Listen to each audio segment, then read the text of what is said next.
I'm 62 years old. My name is Margaret Hall, and I live on the quiet edge of Savannah, Georgia, in a house my husband Ed and I bought back when shag carpet was still in fashion, and our dreams felt too big for the walls that held them. We've been married nearly 40 years, raised 2 children, welcomed 4 grandchildren, built a life filled with birthdays, tax returns, casseroles, and long holiday drives. I always thought, foolishly perhaps, that after everything we'd been through, layoffs, hospital stays, the grief of burying parents, we had earned our peace, that the hardest chapters were behind us. I wasn't naive. I knew aging came with its own set of shadows. I felt it in my joints, in the mirror, in the way my clothes stopped fitting the way they used to.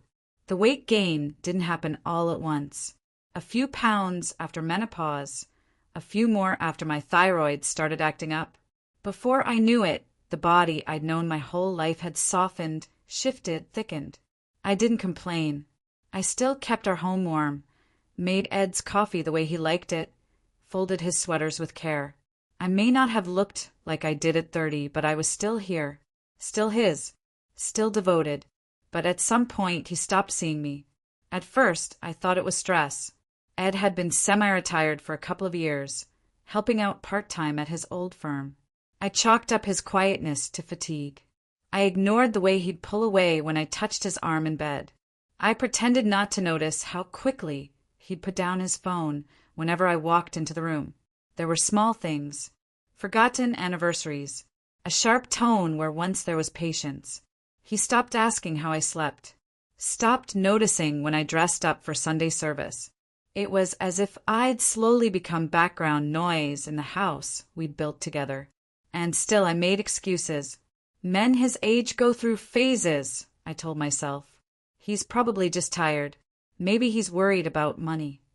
But deep down, a quiet dread had already taken root. Then one evening, something shifted. I was folding laundry in the den, his shirts, our grandson's pajamas from a sleepover, when Ed walked in, phone in hand, and sat down too quickly, too casually, like he was trying not to be caught doing something. When he went to shower, he left his phone on the armrest of the recliner. I stared at it for a long minute. My hands were still damp from folding towels, but something in my chest went cold and still. I wasn't the kind of woman who snoops.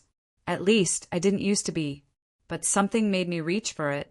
My fingers trembled as I picked up the phone. The screen was still unlocked. Maybe he'd gotten careless, or maybe he really didn't think I'd ever look. After nearly 4 decades of marriage, trust becomes less of a question and more of a habit. But that night, the habit broke. I didn't go looking through his entire phone. I didn't need to. The first thing I saw was a message. Bright, casual, cruelly familiar in its tone. You looked amazing today. I couldn't stop thinking about your laugh. There was a heart emoji at the end. Not for me. Not from me. Her name was Rachel. I'd never heard of her before. I scrolled up and there it was photos. Of them. Of her. Young, far too young. Maybe 35, with bright eyes and that effortless kind of confidence that only comes when life hasn't yet worn down your edges. She was smiling beside him in what looked like a hotel room, his arm around her waist. His smile, that crooked grin I used to believe belonged only to me, now flashing for someone else. I couldn't breathe. The walls of our home, once comforting, now felt like they were watching me fall apart. Then I saw something that turned my stomach, a blurry photo he'd taken of me, in our bedroom. I was in my nightgown, folding clothes, unaware I was being watched. He'd sent it to a group chat titled Legends Only, a thread with his old golf buddies. Wife's really let herself go, he wrote underneath. I read it once, then again. Each word landed like a slap across the face. He didn't just betray me with another woman.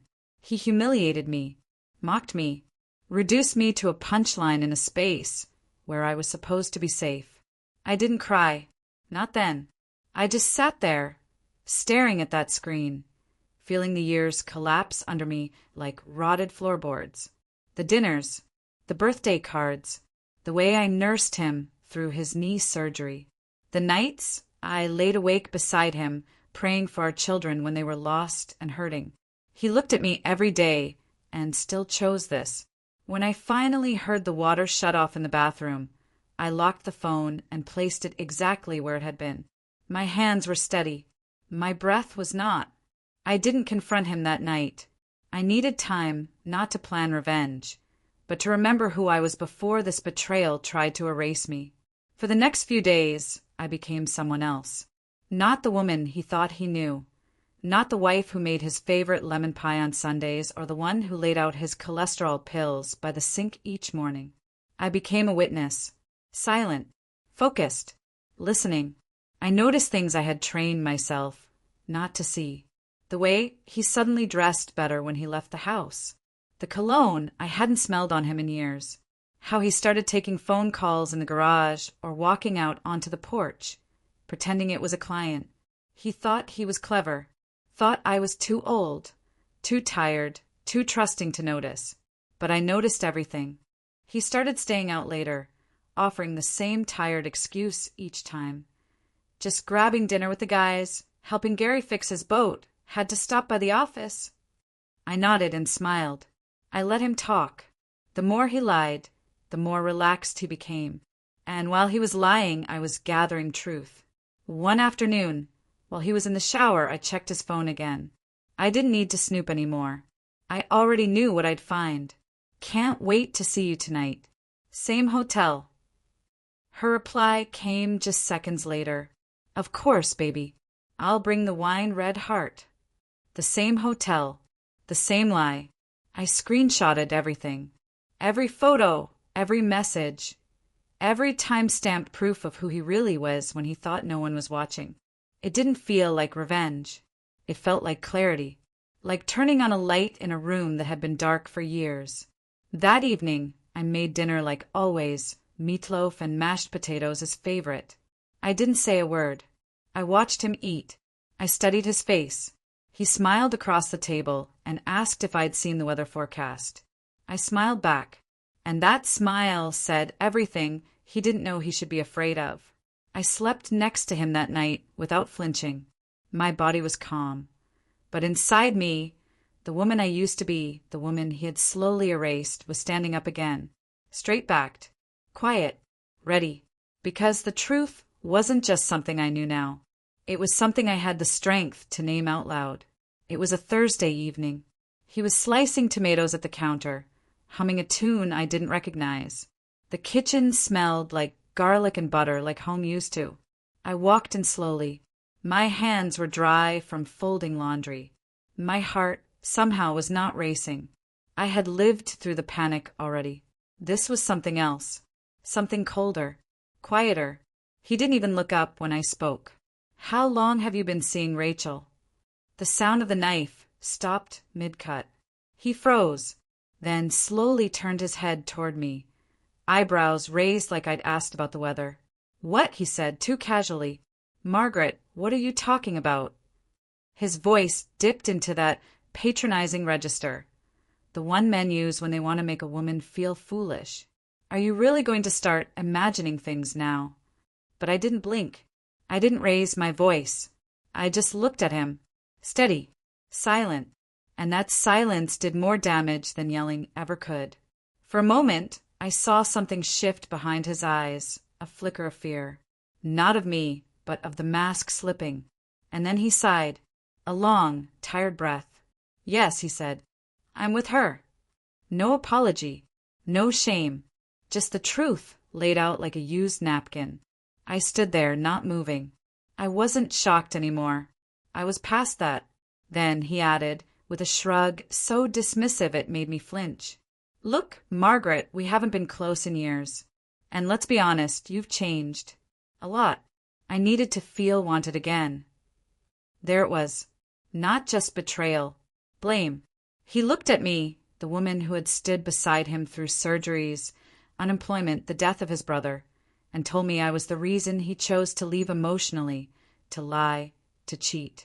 Because I had aged. Because I had softened. Because I no longer looked the way I did when we were 25. I didn't cry. I just felt everything inside me pull inward, like the tide before a storm. I walked out of the kitchen and into the bedroom, closed the door, sat on the edge of the bed, and for the first time in years I realized something simple and devastating. I was no longer his wife. I was just a memory he didn't want to carry anymore. The next morning, I packed a small suitcase, not with clothes, but with proof, screenshots, messages, photos he never thought I'd see. I copied them onto a flash drive, tucked it in between a stack of folded sweaters, and placed it in my drawer like a silent witness, not to hurt him, not even to use in court, just to remind myself later that I hadn't imagined any of it. By the end of the week, I'd filed for divorce. He didn't fight it. No speech. No begging. Not even a weak attempt to explain himself. Just signed the papers with the same calm indifference he used to order takeout. His only question was whether I wanted to keep the house. I told him yes. He moved out the following Saturday, took his suits, his golf clubs, his shaving kit, and not once did he ask about our children, or our grandkids, or me. Most painfully, he didn't ask about the dog or the family photos or the garden we used to tend together in early spring.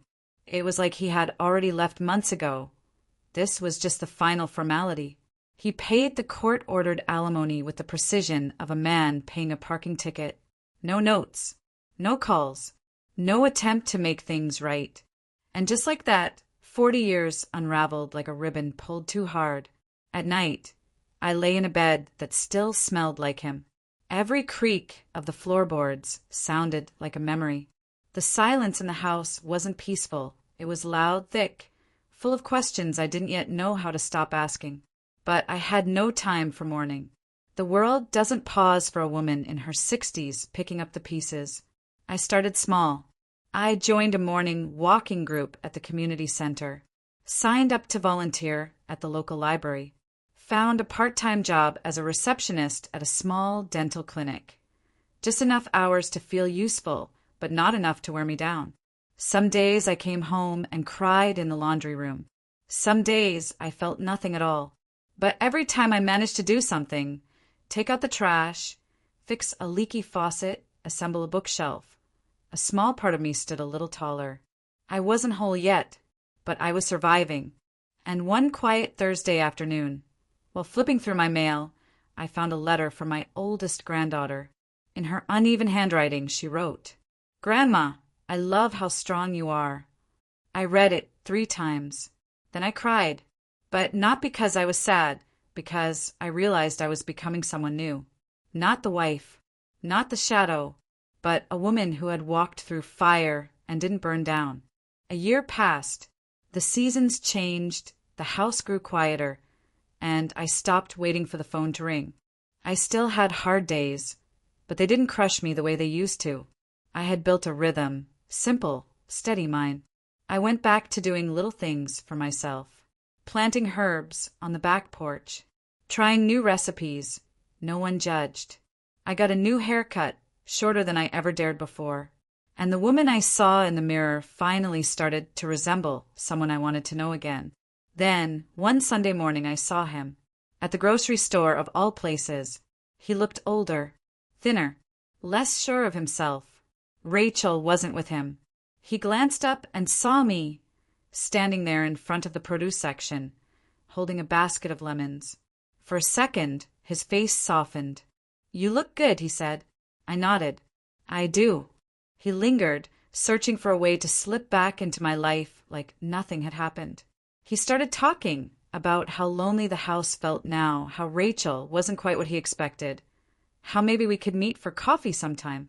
I listened without blinking. Then I said calmly, clearly, "You no longer have access to me." And I walked away, not with drama, not with bitterness, just with the quiet power of a woman who no longer needs to be chosen to feel worthy. That night, I sat on my back porch, wrapped in an old quilt, a cup of tea warming my hands. My dog rested at my feet. The air smelled like lavender and grass.